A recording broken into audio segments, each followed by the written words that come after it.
All right, it is 9:30-ish, depending on what clock you're looking at. So we'll go ahead and get started this morning. I've kind of noticed as we've gone through this class that we're just progressively getting further and further away from God just directly communicating with people. So this week we're going to look at signs and angels. We're going to look specifically at some of the signs, some of the miracles in the Old Testament, and then with angels we'll kind of talk about a little bit of the New Testament, a little bit of the Old Testament.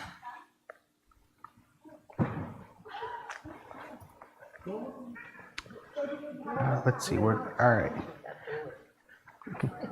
So I am definitely not going to attempt to provide us with a comprehensive list of every single sign and miracle that has occurred from the Garden of Eden to now.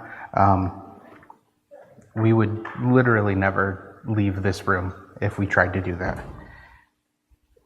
But that said, I'm going to just kind of highlight a few instances this morning.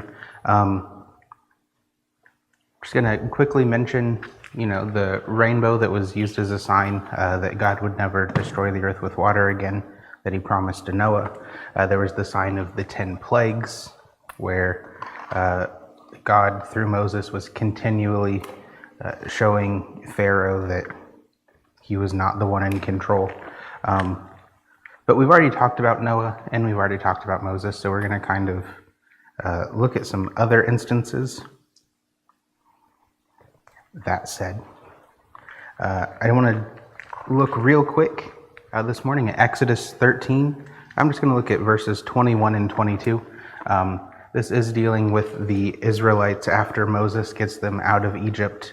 But just the sign that God gives them is so cool here that I couldn't help but mention it. Again, this is Exodus 13, 21 and 22. By day, the Lord went ahead of them in a pillar of cloud to guide them on their way, and by night in a pillar of fire to give them light, so they could travel by day or night. Neither the pillar of cloud by day, nor the pillar of fire by night left its place in front of the people. That's just such a crazy, sign, way of communicating. I don't think it gets a bit more clear that God is saying, okay, we're going this way now, than to have a literal giant, something akin to like a tornado maybe, leading them, and then at night when it gets dark out, okay, we're switching to a giant column of fire. I think it'd be pretty easy to understand where you're supposed to go at that point. So that's just a quick sign that seemed pretty obvious to what God wanted them to do. Didn't take a whole lot of, interpretation to figure out what it meant. All right, so actually jumping in, let's flip over to 1 Kings chapter 18. We're going to look at an instance in 1 Kings of a sign, another one in 2 Kings, and we're going to talk a little bit about Daniel. So first 1 Kings chapter 18. And I'm going to go ahead and read verses 16 to 39. 1 Kings 18, 16 to 39. So Obadiah went to meet Ahab and told him, and Ahab went to meet Elijah. When he saw Elijah, he said to him, "Is that you troubler of Israel?" "I have not made trouble for Israel," Elijah replied, "but you and your father's family have. You have abandoned the Lord's commands and have followed the Baals. Now summon the people from all over Israel to meet me on Mount Carmel, and bring the 450 prophets of Baal and the 400 prophets of Asherah who eat at Jezebel's table." So Ahab sent word throughout all Israel and assembled the prophets on Mount Carmel. Elijah went before the people and said, "How long will you waver between two opinions? If the Lord is God, follow him, but if Baal is God, follow him." But the people said nothing. Then Elijah said to them, "I am the only one of the Lord's prophets left, but Baal has 450 prophets. Get 2 bulls for us. Let Baal's prophets choose one for themselves, and let them cut it into pieces and put it on the wood, but not set fire to it. I will prepare the other bowl and put it on the wood, but not set fire to it. Then you call on the name of your God, and I will call on the name of the Lord, the God who answers by fire. He is God." Then all the people said, "What you say is good." Verse 25. Elijah said to the prophets of Baal, "Choose one of the bowls and prepare it first, since there are so many of you. Call on the name of your God, but do not light the fire." So they took the bowl given them and prepared it. Then they called on the name of Baal from morning till noon. "Baal, answer us," they shouted, but there was no response. No one answered, and they danced around the altar they had made. At noon, Elijah began to taunt them. "Shout louder," he said. "Surely he is a god. Perhaps he is deep in thought, or busy, or traveling. Maybe he is sleeping and must be awakened." So they shouted louder and slashed themselves with swords and spears, as was their custom, until their blood flowed. Midday passed, and they continued their frantic prophesying until the time for the evening sacrifice. But there was no response, no one answered, no one paid attention. Then Elijah said to all the people, "Come here to me." They came to him, and he repaired the altar of the Lord, which had been torn down. Elijah took 12 stones, one for each of the tribes descended from Jacob, to whom the word of the Lord had come, saying, "Your name shall be Israel." With the stones he built an altar in the name of the Lord, and he dug a trench around it large enough to hold 2 seahs of seed. He arranged the wood, cut the bowl into pieces, and laid it on the wood. Then he said to them, "Fill 4 large jars with water, and pour it on the offering and on the wood." "Do it again," he said, and they did it again. "Do it a 3rd time," he ordered, and they did it a 3rd time. The water ran down around the altar and even filled the trench. At the time of sacrifice, the prophet Elijah stepped forward and prayed, "Lord, the God of Abraham, Isaac, and Israel, let it be known today that you are God in Israel, and that I am your servant and have done all these things at your command. Answer me, Lord, answer me, so these people will know that you, Lord, are God, and that you are turning their hearts back again." Then the fire of the Lord fell and burned up the sacrifice, the wood, the stones, and the soil, and also licked up the water in the trench. When all the people saw this, they fell prostrate and cried, "The Lord, he is God, the Lord, he is God."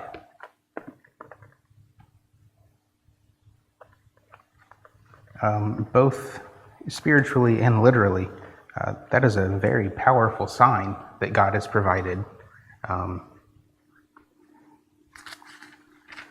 This whole story's, amusing, I guess, from Elijah taunting and making fun of the 850 other prophets, to Elijah intentionally making things harder and harder and harder for God from a human perspective, and then finally God saying none of it matters. Yeah. I heard this story a lot before, but verse 36, it just hit me when we read it. Towards the last, it says, "Thou art God in Israel, and that I am thy servant, and that I have done all these things at thy word." He didn't just plan this himself, right? God told him to do all of this and to make this appropriate for the Israelites to see. So in times past, I think I've kind of read that and thought, well, yeah, he decided to do that for God, but that's not the case. God told him what to do, and that's pretty powerful. God said, "Do this," and God followed through. Just pointing out that, in 36, Elijah is saying that this is the God of Abraham, Isaac, and Israel, and that Elijah is just his servant, that he's done all these things at God's command. So God is really the one who decided to, again, I'm going to say make things harder on himself, but we all know that it doesn't matter how much water was around this altar, around the sacrifice. God was absolutely going to be, the one successful and victorious.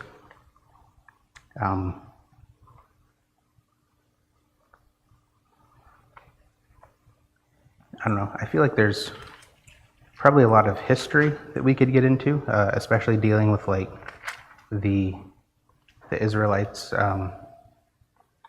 frequent turns towards polytheism, their desire to worship other gods despite getting signs and miracles just like this that should very clearly prove that there is the one God who is there and has the power to affect any change in their lives, and yet they still keep circling back to these other gods or idols.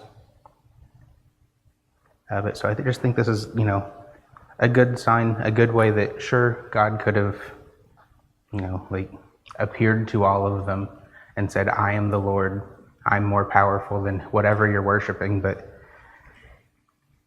I can appreciate the theatrics. Yeah, Kim? I'm just thinking that, we have this all written down in the Bible. I mean, they didn't have that. And so, I mean, although they saw these things, I mean, we forget. Humans are very forgetful. and thankfully we have it written down that we can read and reread and keep reminding ourselves. And they didn't have that. But I mean, they saw the actual. Mm-hmm. And you think that would really stick with them. Yeah, that is a good point, that humans are forgetful. We do have the benefit of being able to read it. And another thing that I tend to forget about is just how much time passes between each of these, like so often. We're going to talk about that a little bit next week, but just how that, just because, these Israelite people saw this happen, it could be, hundreds of years before the next big show of power like this were to happen. And at that point, you've got completely different people, maybe 2 or 3 generations removed, and I'm sure some of them don't believe, what their ancestors would have said. Mm-hmm. Well, and the people that left Egypt were not the same people that went into the promised land. Absolutely, yeah. The people who left Egypt weren't the same people who went into the promised land. Because the original people all died. Mm-hmm.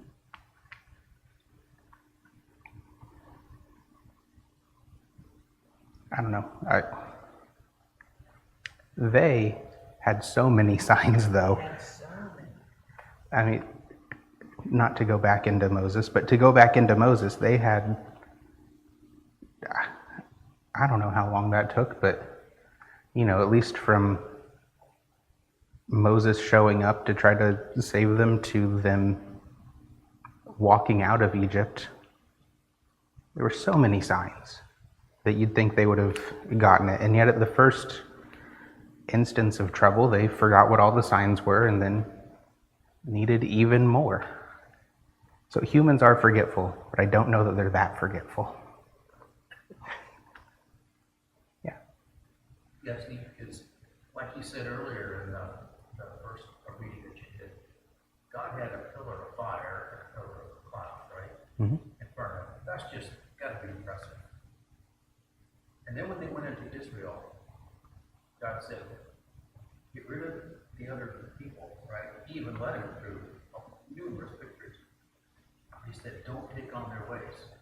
And they did. And so you see what happens in a few years, well, more than a few years, but not too long time.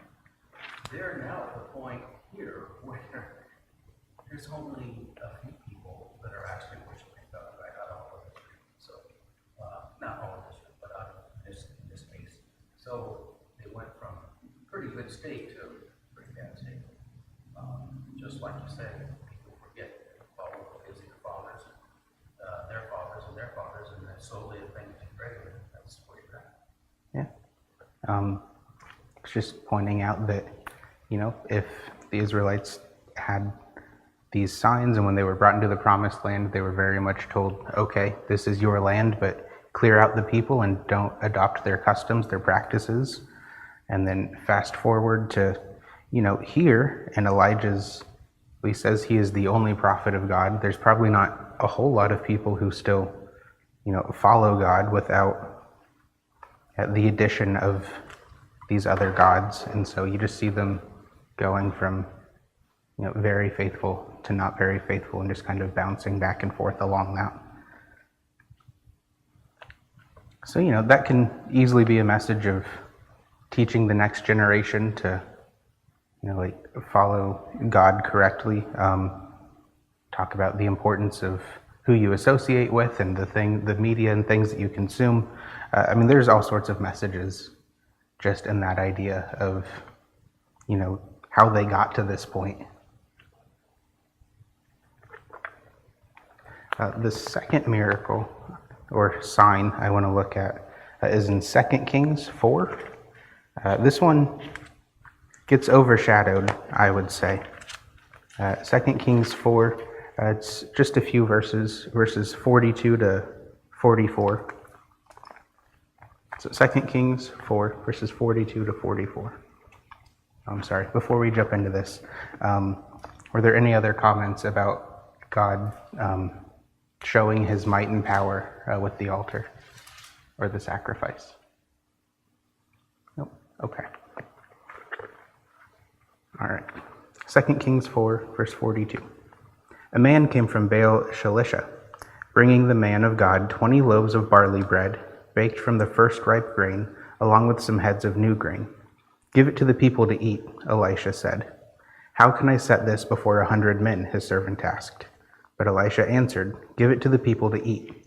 For this is what the Lord says, they will eat and have some left over. Then he set it before them, and they ate and had some left over, according to the word of the Lord. So compared to Jesus' feeding of the 4,000 and the 5,000 with a fraction of the food, this doesn't seem that impressive.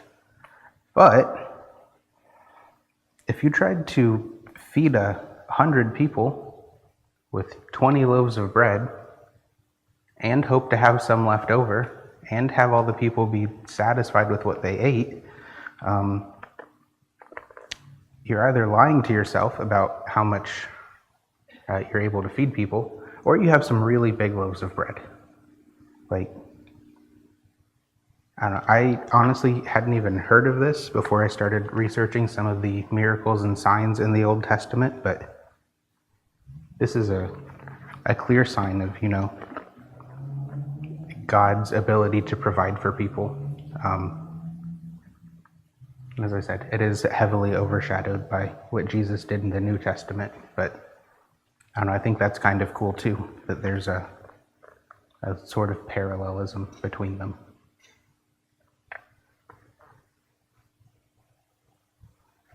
I don't know, I'm just trying to highlight some smaller signs. Let's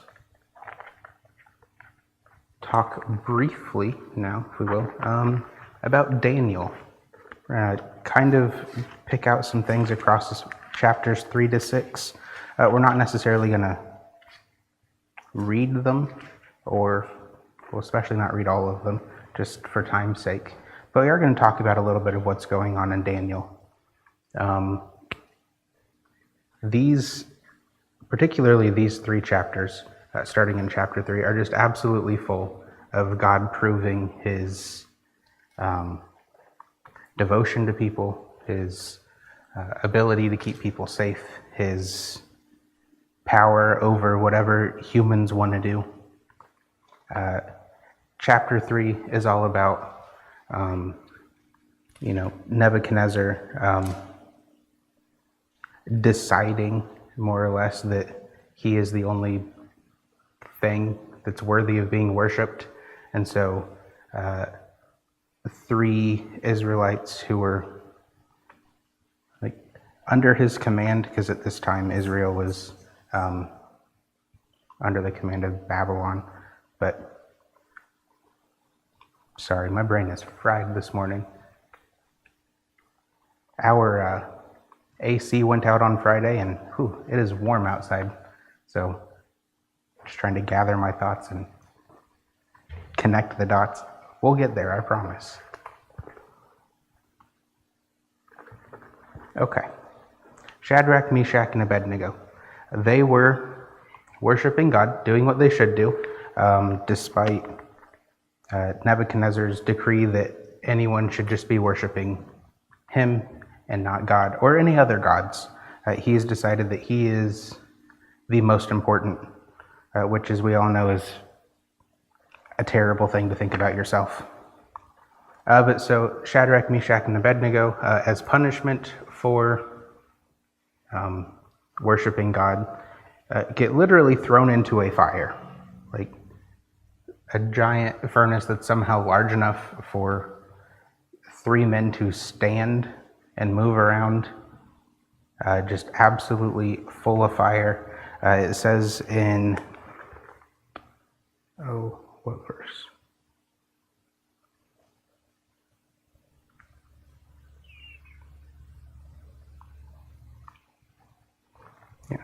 Chapter 3, verse 22. It says that the king's command to throw them into this furnace was so urgent and the furnace so hot that the flames of the fire killed the soldiers who took up Shadrach, Meshach, and Abednego. And these 3 men, firmly tied, fell into the blazing furnace. So he's not just trying to, punish these 3 men for not following his orders. He's very much trying to make a show of them, trying to, dissuade anyone else from trying to worship God by getting a fire so hot that just being near the furnace was enough to kill you. Obviously, at that point, there's no reason to actually put anyone, inside of it, if you can even get them there. But, as we all know, it didn't work. God saved them. In verse 25, Nebuchadnezzar says, "Look, I see 4 men walking around in the fire, unbound and unharmed, and the 4th looks like a son of the gods." Typically, that's read as an angel, as God sending an angel to be, just a further show of God's ability to protect and save people from what should definitely just be certain death. And then Nebuchadnezzar tries to, repent of his own hubris and realizes that, okay, their God is the one who's protecting them. Their God is clearly more powerful than I am. And he decrees then in 29 that the people of any nation or language who say anything against the God of Shadrach, Meshach, and Abednego be cut into pieces and their houses be turned into piles of rubble, for no other God can save in this way. So he recognizes God's power, and then he promotes Shadrach, Meshach, and Abednego into the provinces of Babylon. So I don't know if that's necessarily an acceptable apology for trying to burn someone alive, promoting them into, your form of government, but God was able to show his power. God was able to, again, be a little bit more theatrical than just simply showing up and rescuing them and calling it a day. I genuinely like the fact that God is willing to give us these signs that are not just as clear-cut as, hey, you need to stop doing this, or, hey, you're doing a good job. Yeah, I can. You didn't read this part, but I think it's amazing that when they came out, that their hair wasn't singed and their robes weren't scorched, and they didn't even smell of fire. Oh, yeah. Verses 27 and chapter 3. They saw the fire had not harmed their bodies, nor was a hair of their head singed. Their robes were not scorched, and there was no smell of fire on them. So, That can't, in nature, that can't happen. Oh, absolutely, in nature, that can't happen. I can't stand near a campfire for more than 5 minutes without smelling of smoke completely. Yeah, so, there's definitely something more than just nature going on here. God just keeps going with the signs. In chapter 4 of Daniel, Nebuchadnezzar has a dream that stresses him out for the most part, because he doesn't know what's going on. He doesn't know what his dream means. And eventually he gets Daniel brought in to explain it to him, basically.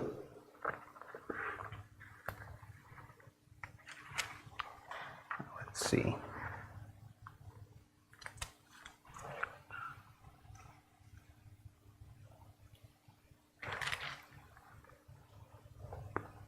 All right, chapter 4, verse 13 of Daniel. Here's his dream. In the visions I saw while lying in bed, I looked, and there before me was a holy one, a messenger, coming down from heaven. He called in a loud voice, "Cut down the tree and trim off its branches, strip off its leaves and scatter its fruit. Let the animals flee from under it and the birds from the branches. But let the stump and its roots, bound with iron and bronze, remain in the ground, in the grass of the field. Let him be drenched with the dew of heaven. Let him live with the animals among the plants of the earth. Let his mind be changed from that of a man, and let him be given the mind of an animal, till 7 times pass for him." The decision is announced by messengers. The holy ones declare the verdict, so that the living may know that the Most High is sovereign over all kingdoms on earth, and gives them to anyone he wishes, and sets over them the lowliest of people. This is the dream that I, King Nebuchadnezzar, had. Now, Belteshazzar, who's also Daniel, tell me what this means, for none of the wise men in my kingdom can interpret it for me, but you can, because the spirit of the holy gods is in you. I mean, this is a weird dream. And a messenger, an angel showing up while you're sleeping to tell you, cut down a tree, strip off its branches, strip off the bark. The stump and the roots are going to be bound together with iron and bronze, and it'll be in the field. And then verse 15 says him, verse 16 says his mind, but and then you are going to run around like a wild animal till 7 times pass. Like, that would be a strange dream. I wouldn't know what to think of it either. I wouldn't have any idea. But God provides a way for Daniel to interpret it so that Nebuchadnezzar can have an idea of what's going on. And then he answers in the bottom of 19. "My lord, if only the dream applied to your enemies and its meaning to your adversaries. The tree you saw, which grew large and strong, with its top touching the sky, visible to the whole earth, with beautiful leaves and abundant fruit, providing food for all, giving shelter to the wild animals, and having nesting birds in its branches for the birds, or nesting places in its branches for the birds. Your Majesty, you are that tree. You have become great and strong. Your greatness has grown until it reaches the sky, and your dominion extends to distant parts of the earth." Nebuchadnezzar is probably thinking, all right, this sounds pretty good so far. I am this great, powerful sign in my dream. I'm providing food to everyone. I reach to the heavens. And then let's keep going in verse 23. "Your Majesty saw a holy one, a messenger, coming down from heaven and saying, 'Cut down the tree and destroy it, but leave the stump, bound with iron and bronze, in the grass of the field, while its roots remain in the ground. Let him be drenched with the dew of heaven. Let him live with the wild animals until 7 times pass by for him.' This is the interpretation, Your Majesty, and this is the decree that the Most High has issued against my lord the king. You will be driven away from people and will live with the wild animals. You will eat grass like the ox and be drenched with the dew of heaven. 7 times will pass by for you until you acknowledge that the Most High is sovereign over all kingdoms on earth and gives them to anyone he wishes. The command to leave the stump of the tree with its roots means that your kingdom will be restored to you when you acknowledge that heaven rules. Therefore, Your Majesty, be pleased to accept my advice. Renounce your sins by doing what is right, and your wickedness by being kind to the oppressed. It may be then that your prosperity will continue."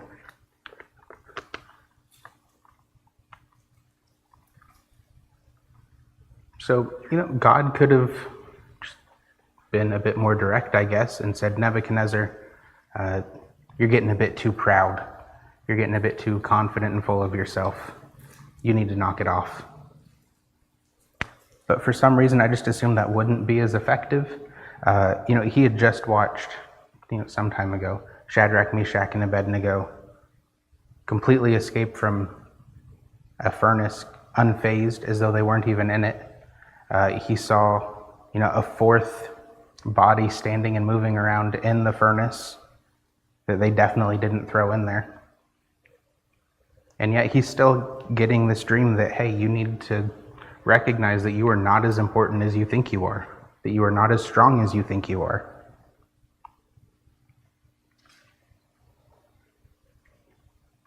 And then, Nebuchadnezzar got to kind of sit on this dream for a solid year,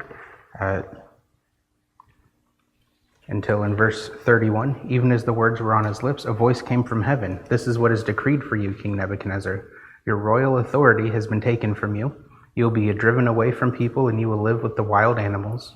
You will eat grass like the ox. 7 times will pass by for you until you acknowledge that the Most High is sovereign over all kingdoms on earth and gives them to anyone he wishes. Verse 33, immediately what had been said about Nebuchadnezzar was fulfilled. He was driven away from people and ate grass like the ox. His body was drenched with the dew of heaven until his hair grew like the feathers of an eagle and his nails like the claws of a bird. Now there's verse 34. At the end of that time, I, Nebuchadnezzar, raised my eyes toward heaven and my sanity was restored. Then I praised the Most High. I honored and glorified him who lives forever. His dominion is an eternal dominion. His kingdom endures from generation to generation. All the peoples of the earth are regarded as nothing. He does as he pleases with the powers of heaven and the peoples of the earth. No one can hold back his hand or say to him, "What have you done?" And then Nebuchadnezzar kind of finally figures it out. I'm not sure how long 7 times is. I've seen it applied to mean years, which mean that Nebuchadnezzar had been basically living as a wild animal for 7 years, which is a crazy amount of time to just live out in the field like an ox. It's kind of wild to me that he didn't have family or anyone who tried to take care of him or keep him from running outside.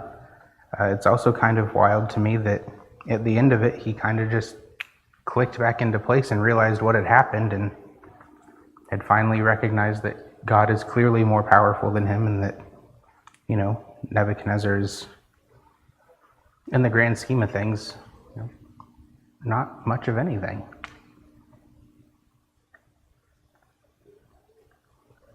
This seems to be kind of, both a sign for Nebuchadnezzar because he's very clearly being humbled here, but also for everyone else who was around who, maybe they're tending in their fields and they just see this guy running around on all fours, long, probably dirty, matted hair, long fingernails, looking and acting like a wild animal.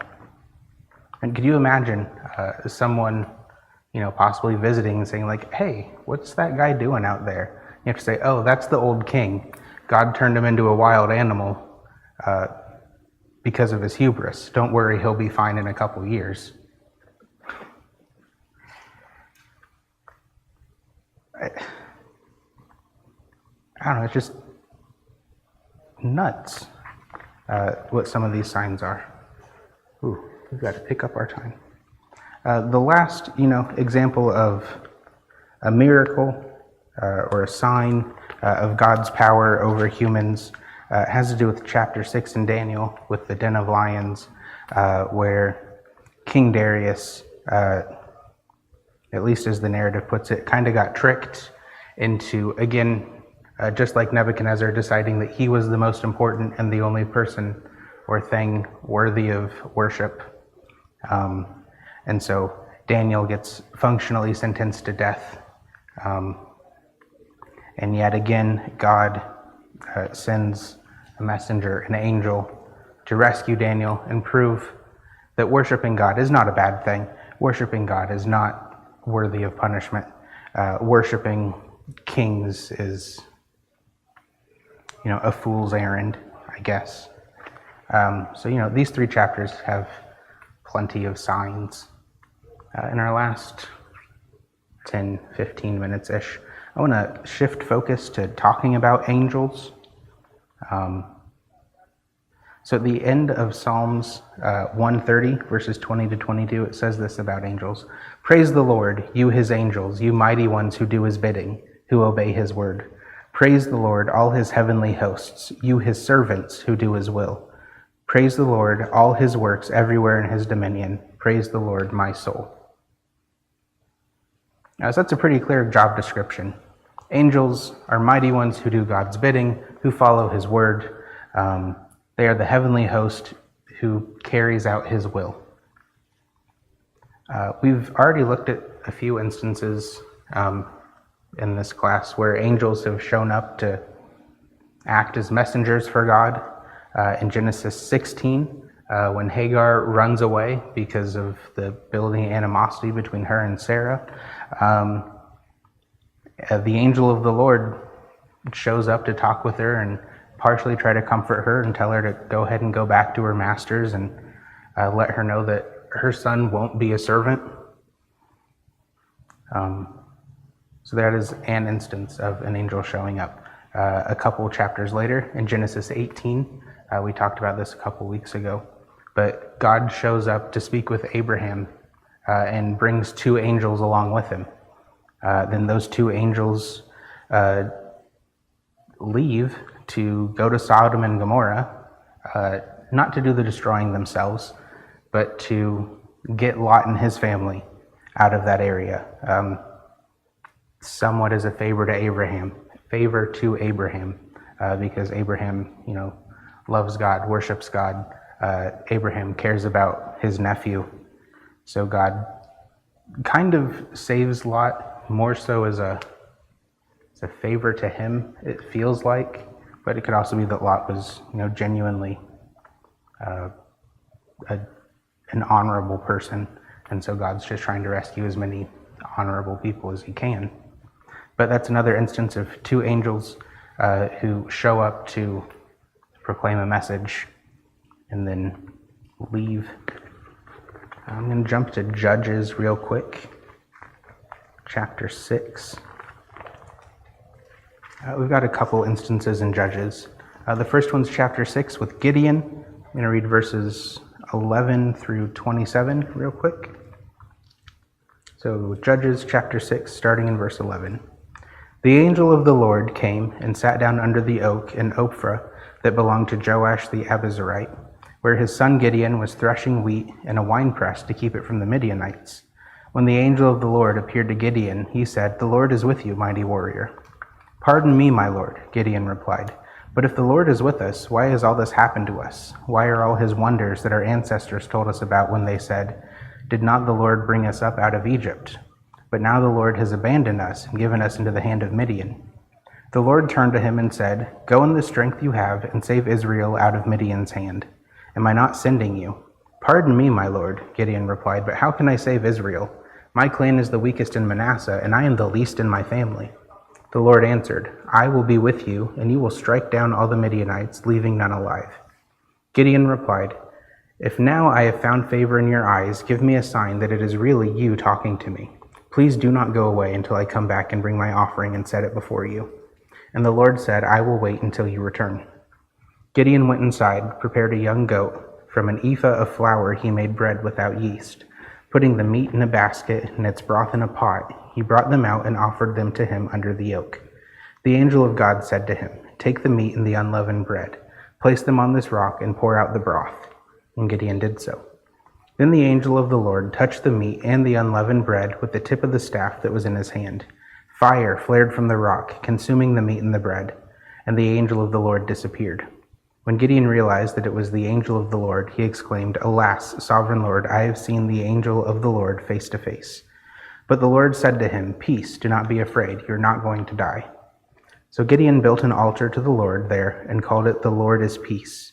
To this day it stands in Ophrah of the Abiezrites. That same night the Lord said to him, "Take the second bull from your father's herd, the one 7 years old, tear down your father's altar to Baal, and cut down the Asherah pole beside it. Then build a proper kind of altar to the Lord your God on the top of this height. Using the wood of the Asherah pole that you cut down, offer the second bull as a burnt offering." So Gideon took 10 of his servants and did as the Lord told him. But because he was afraid of his family and the townspeople, he did it at night rather than in the daytime. So first off, these are the two false gods that Elijah was dealing with later. Despite Gideon's efforts, they clearly still persisted. I think it's interesting that Gideon doesn't really know for certain that he's being visited by an angel until the angel uses his staff to set an offering on fire and then disappear into heaven. I mean, I guess, if I didn't know who was talking to me, that would probably confirm it pretty quickly.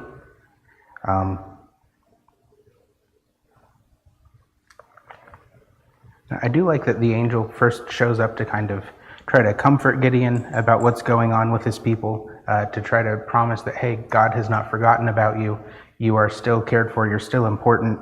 And then he gets that reassurance that, yes, you're going to be able to do this. You're going to be able to lead the people because God has called for him. I think it's interesting that the angel disappears in verse 21, but then in verse 23, God still just talks to him anyway. While the angel is there, it mentions, where is it? In verse 16, while the angel's still there, the verse just says that the Lord answered Gideon. So kind of to show that, even though there is a messenger there, he is speaking with the power and the authority of God himself. But then I just like the idea that the angel leaves, and God, being everywhere and all-powerful, is still just talking to Gideon anyway. Even though, just kind of to show like, yeah, I didn't need this person to show up for you. But, maybe the more personal aspect of it was beneficial. I don't know. All right, in our last 5 minutes, just want to look at Judges 13 real quick. This is where Samson is born. Samson, in kind of a parallel to a few other people in the Old Testament and the New Testament, was promised to parents who couldn't have kids. And like every parent in the Bible who gets told they're having a child by God, they don't believe him right off the bat. First, the angel appears to Samson's mother, who isn't named, to tell her that, she's going to have a kid. Makes sense. You want the person who's going to carry the child to know that they're going to carry a child. And then the angel did not just immediately show up to tell Manoah, Samson's father, what was happening. Instead, Manoah had to pray and ask to get told this information. So this angel does come back sometime in the near future to basically repeat his message to Manoah and let him know what's going on. Verse 16 of Judges chapter 13 says that Manoah did not realize that it was an angel of the Lord. So that just kind of tells me a little bit about Manoah, that he was willing to listen to some random guy in a field to say, yeah, you're going to have a kid soon. I don't know that I would trust that, but okay. Let's look at verses 19 to 21 real quick. Then Manoah took a young goat together with the grain offering and sacrificed it on a rock to the Lord. And the Lord did an amazing thing while Manoah and his wife watched. As the flame blazed up from the altar toward heaven, the angel of the Lord ascended in the flame. Seeing this, Manoah and his wife fell with their faces to the ground. When the angel of the Lord did not show himself again to Manoah and his wife, Manoah realized that it was the angel of the Lord. So again, the messenger, the angel, shows up, tells the people what they need to hear, and then disappears in a very theatrical way, so kind of confirming that they are angels. Yep, closing thoughts? Yeah, I like Hebrews 1:14, where it tells us, are not angels all ministering spirits for those who inherit salvation? So, and just the examples you gave, they all confirm that, right? The angels are here to help us as a service, really. So that was Hebrews what? All right, so we should all go read Hebrews 1:14 and reflect on, the purpose of angels. We'll pick this up next week. Thanks.